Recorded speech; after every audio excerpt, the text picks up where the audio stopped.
como todos los viernes tengo el placer de presentarles a Tommy Guerrero, nuestro asesor. ¿Cómo que Guerrero? Somos primos. ¿Qué dije? Guerrero dije. Guerrero dije. ¿No te gusta el apellido Guerrero? No, lo raro es que todos los viernes tú te equivocas. Exacto. Tenemos un gran problema. Ella te quiere cambiar el apellido. A lo mejor. Bueno, mientras no le diga Rosy y lo quiera adoptar. No. ¿Cómo estás? Muy bien, buenos días. Con té de tomate. Exacto. Deben ser los lentes. Deben ser los lentes. Voy a cambiar los lentes. Bien.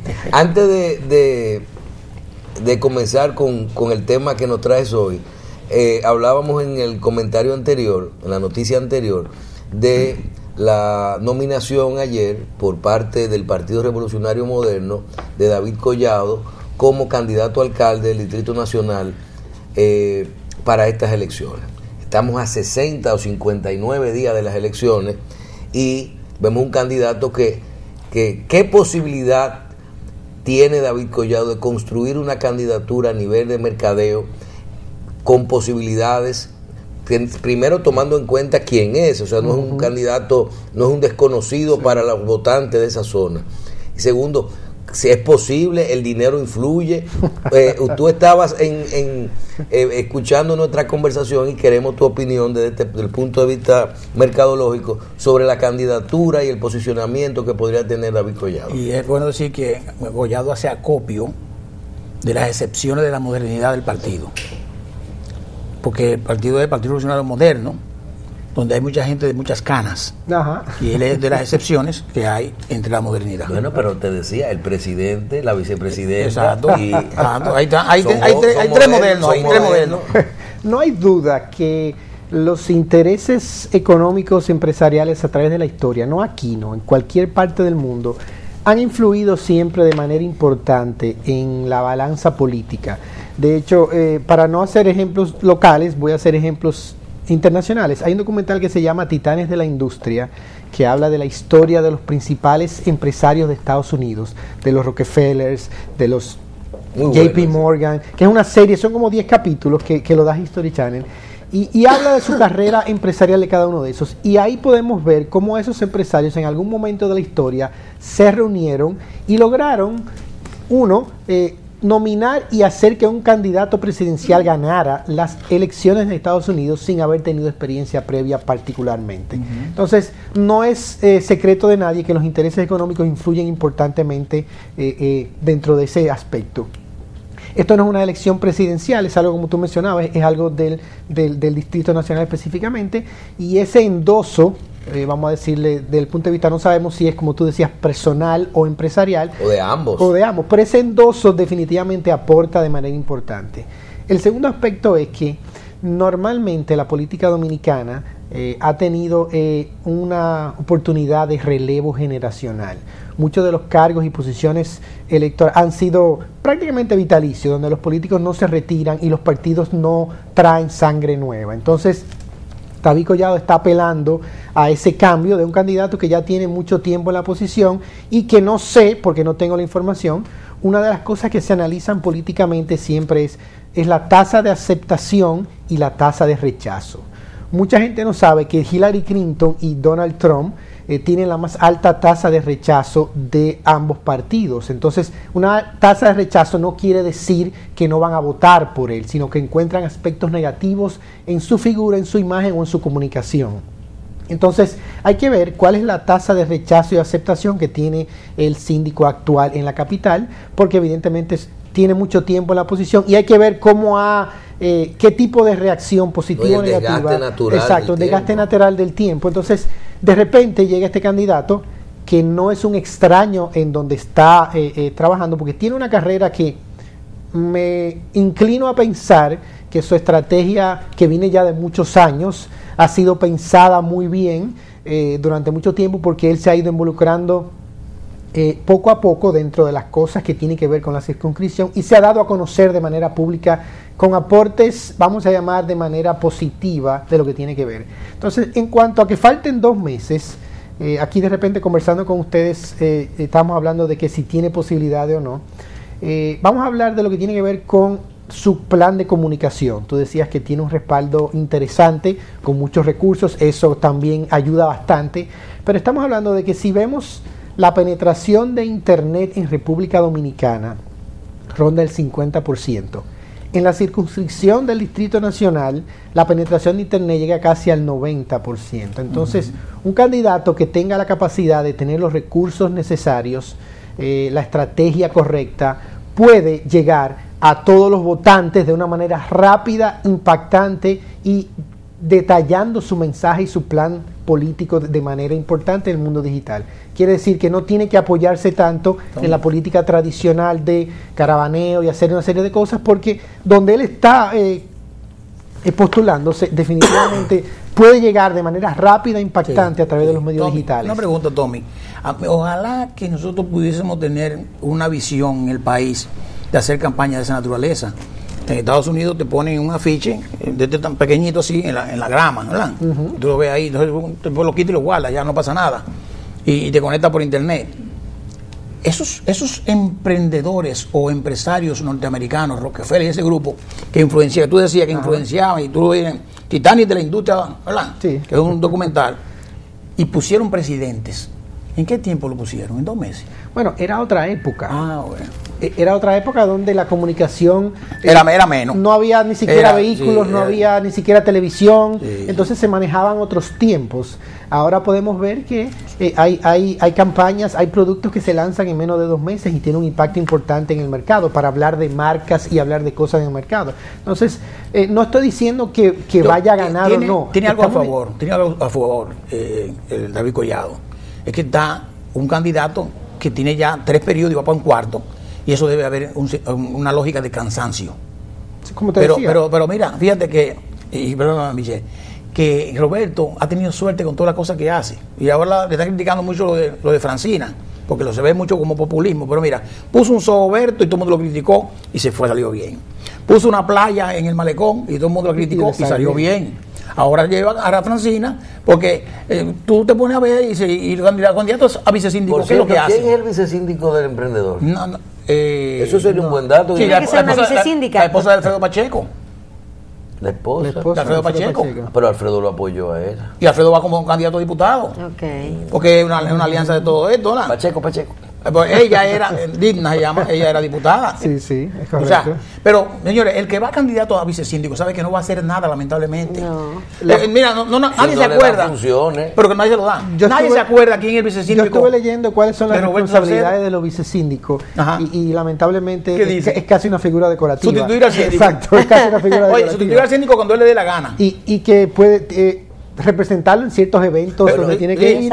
Y si viaja o tiene algún problema, encargarse mientras óyeme, no he oído una vez que haya la señora vicesíndico de la capital está en funciones porque el síndico está en Jarabacoa o está en Madrid. ¿Tú sabes es doña Margarita de Peinado. ¿Tú sabes que el vicesíndico? ¿Quién lo sabe? Ni ella se acuerda. Un día, y eso creo que ha sido la declaración o la respuesta que más me gustó a mí de Luis Abinader. Un día le pregunté, ¿quién puede ser tu vicepresidente? Dice, yo no lo sé, pero mi vicepresidente será alguien que pueda ser presidente si yo no estoy. Me contestó Luis Abinader. Sí, está muy bien. Oye bien, será alguien que pueda ser presidente si yo no estoy. Ese es mi primer. Luego veremos si suma, si es del partido, si tiene lo que tiene que tener, pero en el caso de Francina, en este momento. Marketing emocional. No, en este momento, ustedes se imaginan, ¿cuál es la primera función de un vicesíndico? Estar si el síndico no está. Exactamente. ¿Francina puede firmar un cheque? No, pero hay el sistema braille que tú sabes lo más. Bueno, pero vamos a instalar un sistema braille en un país que no tenemos todavía, ni estamos en la brecha digital y cerrando el analfabetismo. Parte de las críticas que ha habido con esa denominación es precisamente su incapacidad visual.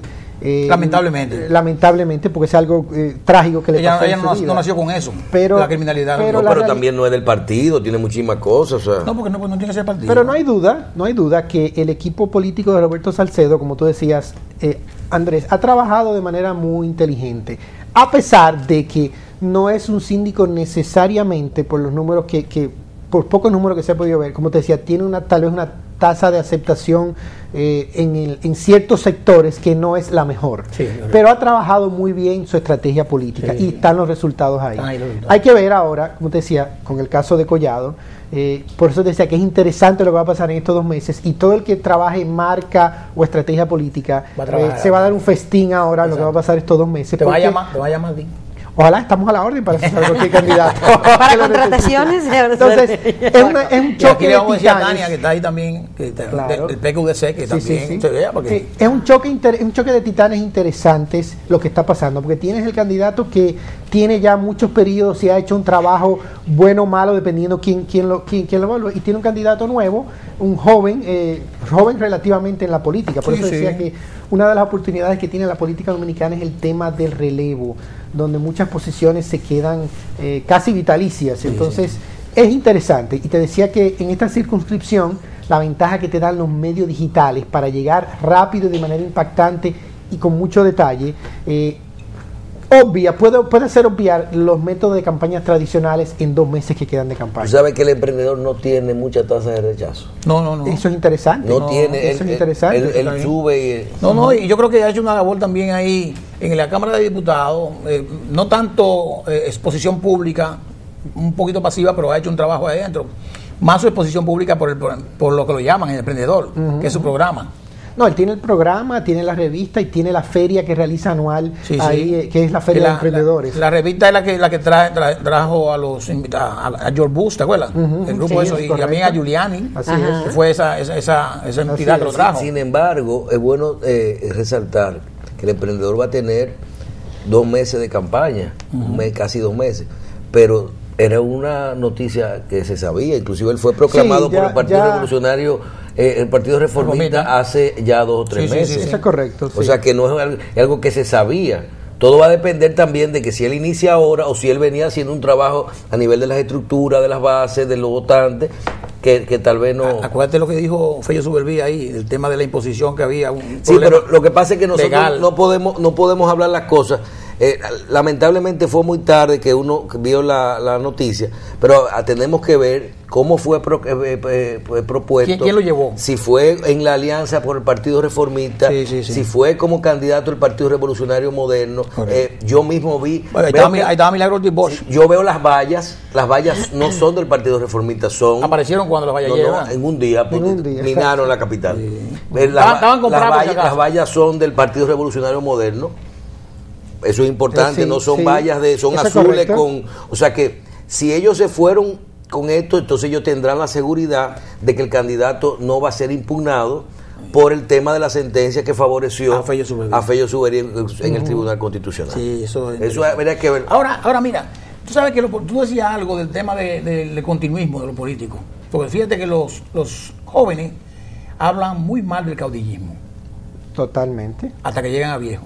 De que llegan a viejo, como si no, aquí no quedamos, todos quieren quedar. Y en el caso del emprendedor, vamos a decir de Collado, fíjate que él está sacrificando una candidatura que la tenía segura a diputado. A diputado, la tenía segura y salía seguro, por una candidatura posible. Porque enfrentarse al titán, en este caso la capital, a la candidatura síndico 2 meses antes, es un problema. Y yo creo que él lo que dice, bueno, no, yo voy a lanzarme, voy a hacer una carrera con esto, voy a hacer una campaña fuerte, puedo ganar, pues si gano, si no gano, no importa, tengo la imagen ahí. Él no tiene el problema de que yo necesito ese dinero de esos 4 años, y además para que después me pensione, porque yo, cuando tiene 40 años, no llevo 40 años. Él tiene que tener 30, 40, 38, 40 Exactamente. años. Él está comenzando su carrera política, y como tú decías, él tiene ya un trabajo que viene realizando hace años, que se ha ido posicionando como alguien, como una buena alternativa para lo que ha hecho. Entonces lo que quiero decir que lo que tenemos que estar es como una película interesante que vamos a ver estos 2 meses, independientemente de lo que sea, porque son un equipo de comunicación, el de Roberto, que tiene ya mucho tiempo, conoce todas las intríngulis del mundo político, y tenemos este candidato joven que se ha metido dentro de ciertas circunstancias entre partidos políticos y tiene un gran endoso ahora mismo de una de las figuras más importantes dominicanas. Entonces vamos a ver cómo sucede la película. Mira, antes de que pasemos al otro tema, voy a relacionar el tema del caudillismo con el tema del continuismo y de la edad de los candidatos. Muchas veces tú sabes que, y con el tema de Francina, de su imposibilidad por si está ciega, si no, tú sabes que está relacionado no cuando vidente, un presidente, no vidente, cuando un funcionario tiene muchos periodos, a veces se relaciona, o muchos años en la política, se relaciona, va acorde con la edad. El otro día tocábamos el tema de Hipólito Mejía, cuando si va a ser senador, que si me quedo con la familia, y vemos una persona que es amiga nuestra, que siempre, que te trabaja todos los días, que tiene 75 años, y le dice, Hipólito debe de retirarse a los 75 años, ya no se puede estar aspirando a presidente, que si y nosotros lo personal le decimos a esta persona, pero retírate tú, que tienes 75 años. Sí. Entonces, otra persona que está ahí dice, un momentico, el trabajo de él no es ser presidente de la República, el otro aspira a presidente de la República. Y lo mismo ocurre con los, por ejemplo, con los no videntes. Se supone que una persona que tome un cargo de servicio, de envergadura, de nivel, debe de poder dar lo mejor de sí, y el todo por el todo. O sea, no es lo mismo cuando una persona de 75 años, un Joaquín Balaguer de 80 y pico de años, ciego, sí, dice arranco a las 7 de la mañana, o un Danilo Medina que tomó ahora 5 meses, 5 días a la semana de política y 2 días a la semana 5 días a la semana de presidente. Ajá. Y 2 días a la semana de política. De campaña. Ajá. Pero 17 horas diarias. Entonces tú dices, sí, no es fácil, ¿no? Una persona de 75, 85 años aguanta este trajín, o un no vidente, cuando tú tienes que llegar a un Palacio Nacional a despachar problemas, y es un dato interesante. Siempre una persona que aspira a una posición, el tema de la preparación con la edad, la experiencia, pero es importante también tener la capacidad completa de poder rendir, ¿verdad? No he leído, no he visto cuáles son las regulaciones, las leyes que tienen que ver con... Yo creo que no hay tope. No hay tope, y creo que no se menciona nunca el tema de algún tipo de inhabilidad o de discapacidad. Entonces, es interesante verlo. Balaguer, exacto. Sí, yo no voy al Palacio de saltar aguja. Exactamente. Balaguer estaba sordo, ¿verdad? Y después dijo que también estaba mudo. Bueno, en los Estados Unidos, Bernie Sanders tiene como 74 años. Entonces, y es un candidato que está metido en el fuego de la campaña política. Y como mencioné una de las veces aquí, es el candidato que, aunque está perdiendo gran parte de las cosas, pero tiene la mayor tasa de aceptación entre votantes de 18 y 29 años. Sí, una cosa rara. Entonces, fíjate cómo es la cosa rara con eso. Tommy, tú nos trajiste un tema hoy que no lo podemos dejar porque yo estaba, te sacamos de tu... No, pero es interesante el tema porque habla mucho de estrategia política y eso, y creo que hay mucho que hablar de eso. Sí. Es del momento. No, y además también te ponen en el tope también la posible contratación. Claro, por supuesto, cualquier tipo de asesoría estamos a la orden.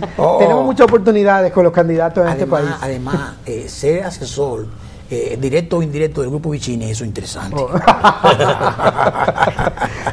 Bueno, mira, hablando de comunicación política y hablando de comunicación en sentido general, el tema que quería traer hoy es el tema de los emojis, emoticones.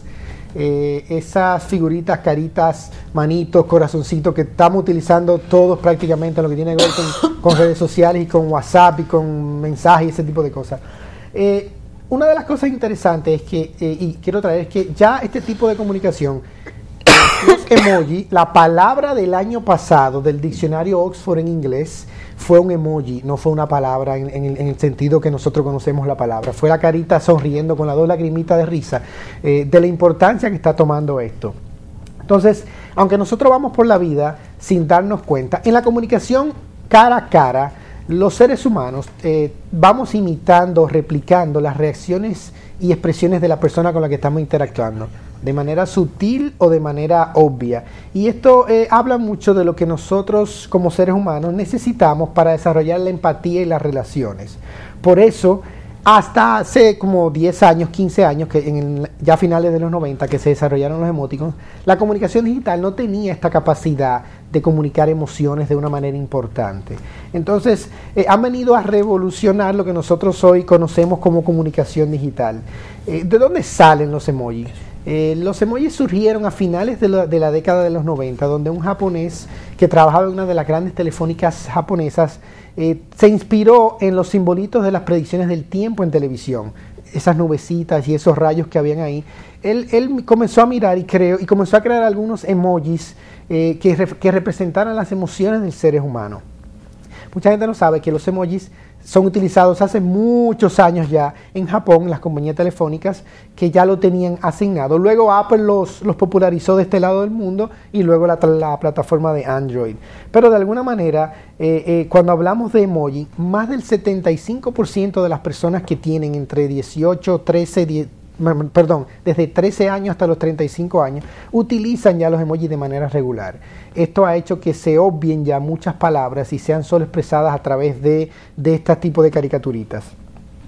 Los científicos, está demostrado ya a través de muchos estudios que se han hecho alrededor del mundo, que cada vez que nosotros vemos una carita sonriendo en un WhatsApp o en un email o en algo, se activa una parte del cerebro que es la misma que estamos desarrollando cuando estamos cara a cara con un ser humano. Cuando estamos interactuando con un ser humano, hay mucha empatía porque estamos mirando muchas señales no verbales de lo que nos está comunicando. Bueno, los emojis que utilizamos en las redes sociales y que utilizamos en los sistemas de mensajería activan la misma parte del cerebro.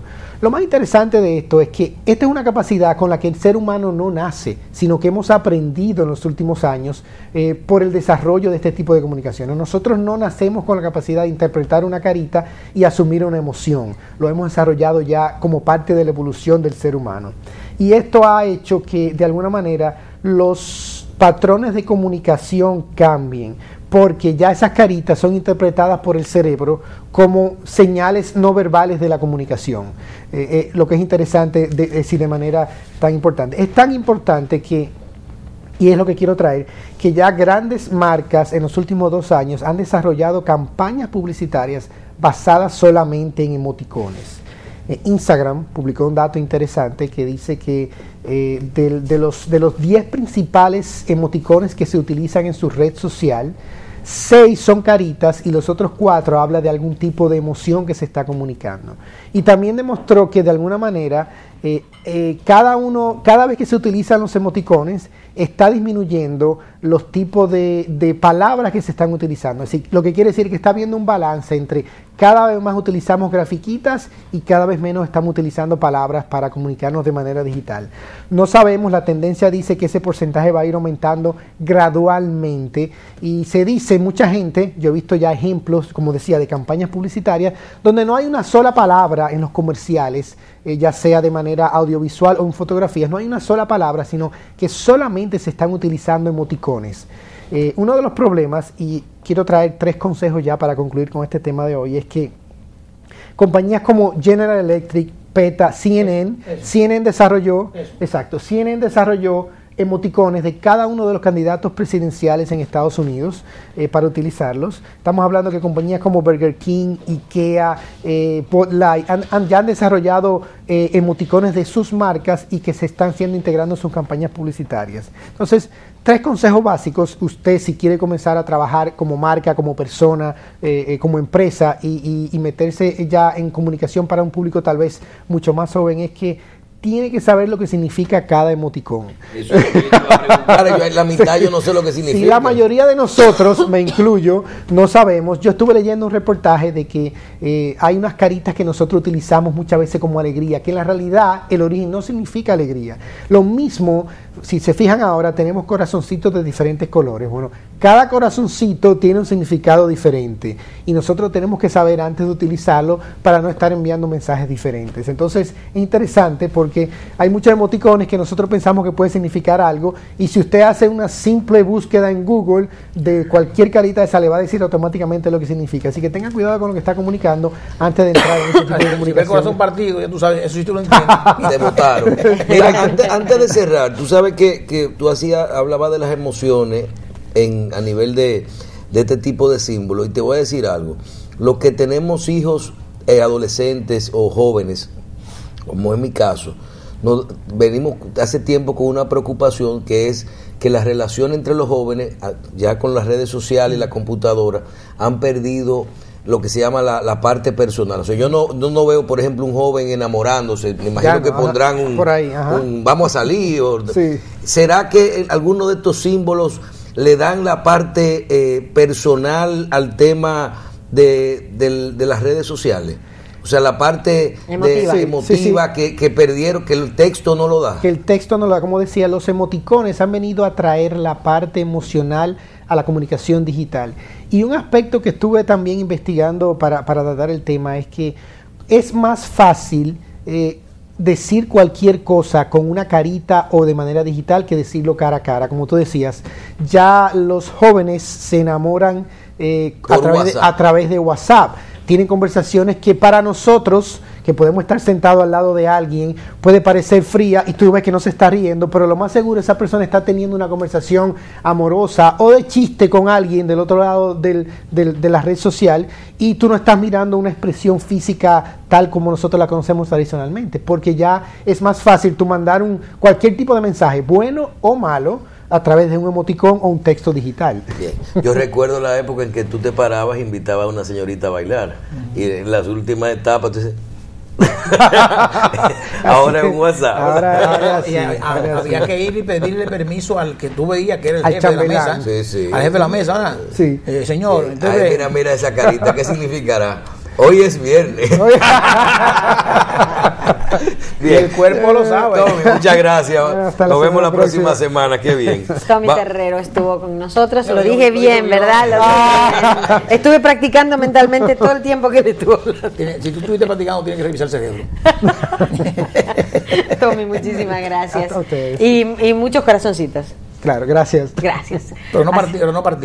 No, partido no. Hacemos una pausa, venimos ahora.